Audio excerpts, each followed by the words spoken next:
Hello and welcome back. My name is Erin Ferguson, and this is my video series about creating the art for a 2D video game. This video has been a very long time in coming. Some of you who have been watching this channel for a while might recognize this image because I started it like months ago.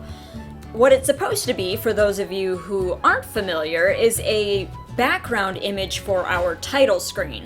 So I started painting it like I said, forever ago, and I even have a video of me working on this, and I will try and remember to link that below.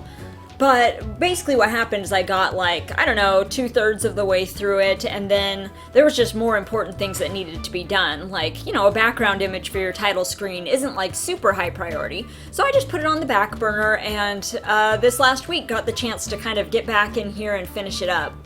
Of course, once I finished it and then started compiling all the footage, I had like 13 hours or more worth of footage, and so it has been now compressed to a tidy like 8.5 minutes for your viewing pleasure.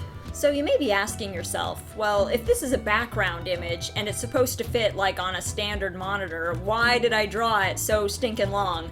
And I have a reason, so bear with me. But my thought is that this image will actually scroll in the background. So what I'm picturing is on the monitor, when you fire up the game, there will be a logo in the middle, you know, that says King Me, great big. Underneath that, you'll have your little menu of options, you know, start game, new game, resume, I don't know what else is on there, settings, quit, you know, stuff like that. But in the background, this image will just be slowly scrolling. So something you'll see me do as I'm working on it, you will see me occasionally offset the image, basically wrap it around the canvas so I can see how the leftmost and rightmost edges are aligning.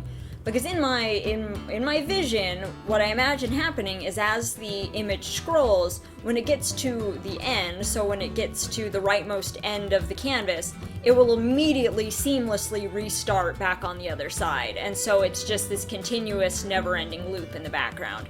And so far, it's looking really good. We don't have the logo up yet, but it's looking like a legit game. I'm super pleased with the way it's come together, all modesty aside.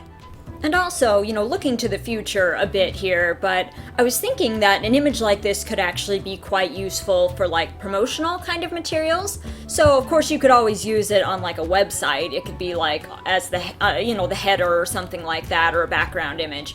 But also, it could potentially actually be printed. So it could be printed as a big long poster or a canvas print or something like that.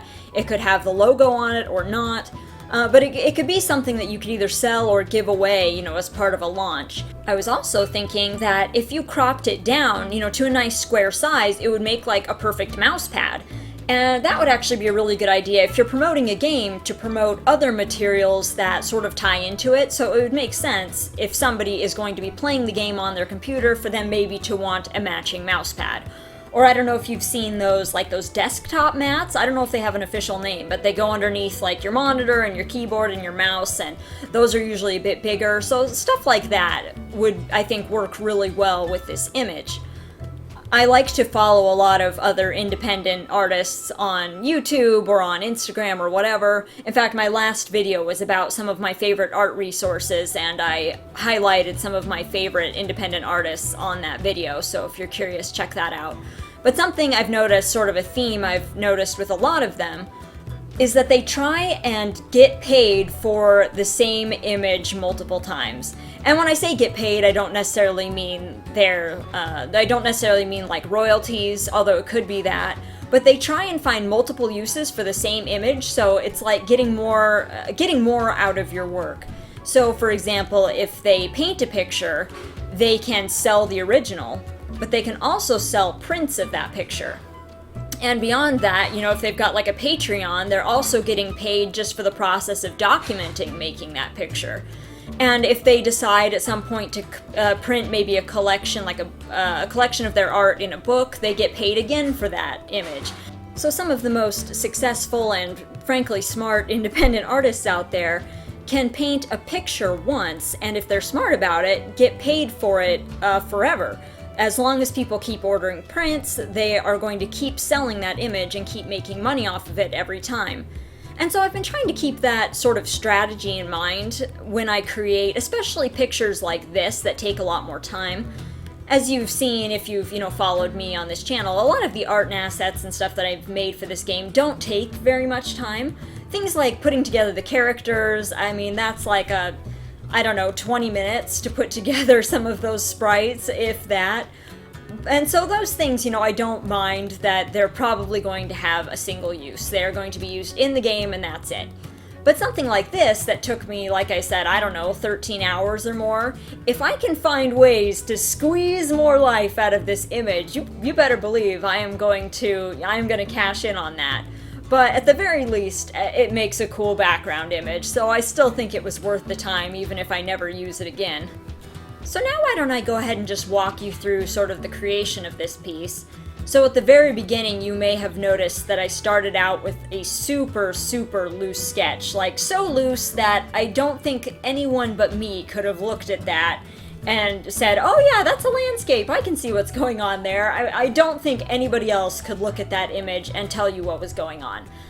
But that's just kind of my personal preference when it comes to painting landscapes, like in particular.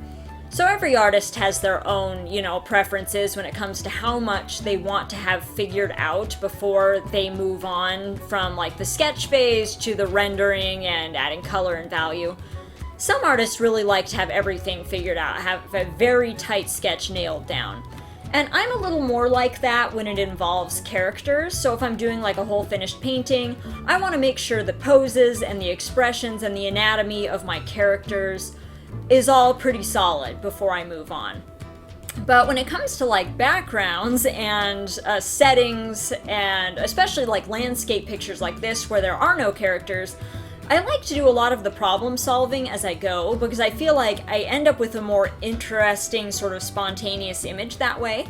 And so when I started this picture, I started, of course, with very, very loose sketch. And I just went in, of course I knew what colors I was going to use. That part was already figured out because I'm sticking to the color palette I've already set for everything in this game. So I was able to just, basically dive in and start laying down colors, figuring out the big basic shapes and figuring out the values. So like, the darks and the lights and things like that right off the bat. And pretty quickly, of course, you'll notice that after putting in some of those big blocks of color, the image starts to take form pretty fast. Some people call that the 80-20 rule. Basically, it's like if you were to break down the entire amount of time it takes you to finish the image, you spend 80% of that time finishing the last 20% of an image.